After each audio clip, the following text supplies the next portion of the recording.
What does speeding up mean? Because Coach Barnes says you guys want to play faster. What does that entail? Yeah, we do drills where coach will put 3 seconds on the clock, and you got to get the ball down and get a good shot before then. So I mean, he does things that don't really make sense. And if you're able to play that fast, and playing fast doesn't mean you're playing out of control. It's playing at your own pace but playing quick. And so doing drills like that, doing things that kind of aren't realistic, but you kind of have to meet them halfway and make them realistic, has been good for us. And I think when we're playing fast, we're at our best. And so it'll be hard for us to beat if we can consistently do that. I've been asking everybody this. I'm interested in your answer. Mm-hmm. Describe Coach Barnes in one word and why. Goofball. Just because, outside of, coaching and outside of here in practice, that's all he does is just try to joke around. And I've never met somebody who doesn't take, he's just a prankster. Like, he brings gadgets probably once a week and tries to get somebody with a prank, or he's always telling people to do this, do that to somebody. He's on the phone right now, and I bet he's joking around with somebody right now, making a joke. I bet he is. And so just a goofball. That's what I would describe him as. And Coach Gainey got that promotion into the associate head coach. He said he's taking over the defense. What's changing in the defense, if anything at all? I think our ball screen coverage, we haven't changed or gone away from anything, but we've implemented something new just for personnel basis.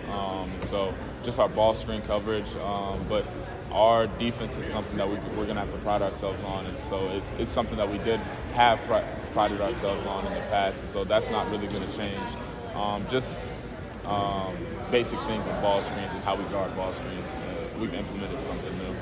And then who's the biggest goofball on the team? Oh, man. Definitely Jonas. Definitely Jonas. I've gotten a lot of that. Yeah. Thanks, JJJ. Yes, sir. Appreciate it. Good to see you. Why did you decide to come back for one more year? It was the best decision for me. I wasn't able to go through the combine process like I had hoped to, just because I had a minor scope on my knee.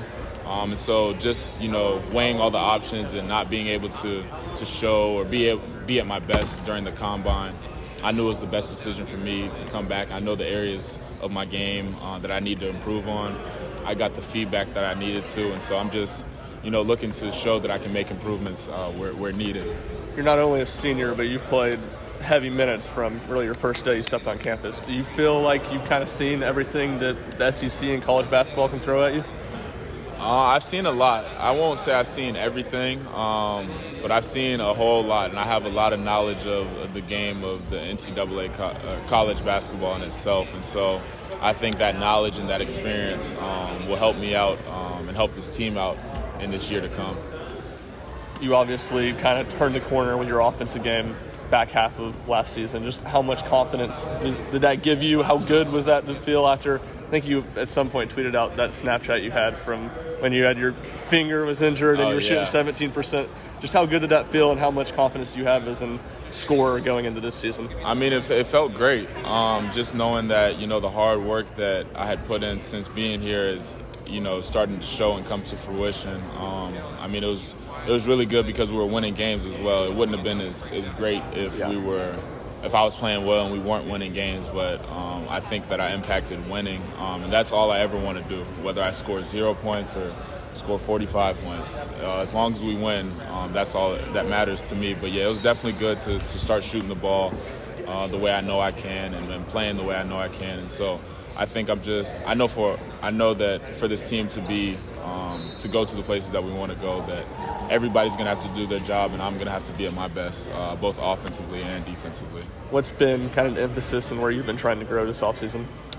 Just my decision-making, being better with the ball in my hands, not being so turnover-prone, and just playing at my own pace, because I feel like when I'm doing that, I'm not letting the defense phase me, and I'm being able to get to where I need to get to offensively. And then defensively, just being the best defender I can be, trying to guard guys like Zakai, Santi in the guard spot, and then bigger guys like Olivier and sometimes Urosh, just trying to be the best defender I can be. How have you grown as a leader the last 2 years? I would say that I've grown in leadership in the ways that I've gotten to know my teammates. I've tried to really make an emphasis on getting to know them as a person, not just as a player. We know everybody here is talented, but I wanted to get to know BJ Edwards, the player, or some of the younger guys who are coming in, and let them know that I'm here for whatever they need, both on and off the court. I have a lot of knowledge just because of my experience here within the game of basketball, but I've also been here as a student athlete for three years, going on my 4th year. And so just, trying to let guys know that I'm always here for them and that I'm always somebody that they can rely on. But I would just say extending and trying to get to know my teammates better.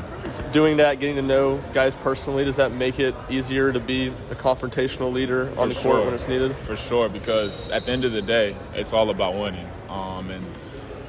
My teammates know that when I'm getting on them or I'm upset with them, that it's coming from a place of I just want them to be at their best so that we can be at our best and that we can win. And then vice versa. I think that I've gotten better at handling coaching and handling confrontation within my teammates. And confrontation isn't always a bad thing. Sometimes it's needed. And so I've definitely grown in that area. This being your last season, do you feel like there's a sense of urgency to achieve what this team can achieve?